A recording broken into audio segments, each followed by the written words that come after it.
Video inayosambaa mitandaoni sasa ni ya Akothee akiwagombanisha wafanyakazi wake hapo nyumbani kwamba eti wanakonda na chakula ni mingi iko kwa boma. Sijui kama umejitazamia hii video, unaona Akothee basi pale akipiga makelele sana akimgombanisha wafanyakazi wake akiwaambia kwamba kwa nini wanakonda na chakula ni mingi.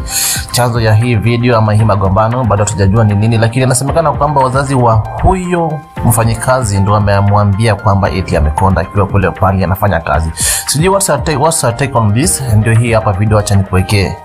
Haya, ne, omwami, sitaki ulale hapa nje kwangu. Funda vitu yako mabibi yako, asanteni sana. Murudi huko Kitale, muende muishi mahali hamwezi kukonda. Hii chakula yote mnakonda omwami. Funda bibi yako na watoto wako, asante sana. Goodbye. Jada. Bonge, erokamano. Aol. Watu wabageni na ukimia pesa. Ma shopping. Apa engineer, wada kanyeka. Wada gido mage. Mbona mnakuwa namna hii?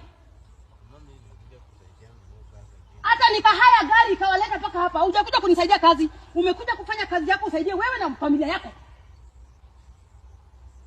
Mnakonda, mnataka kuishi kwa nyumba yangu.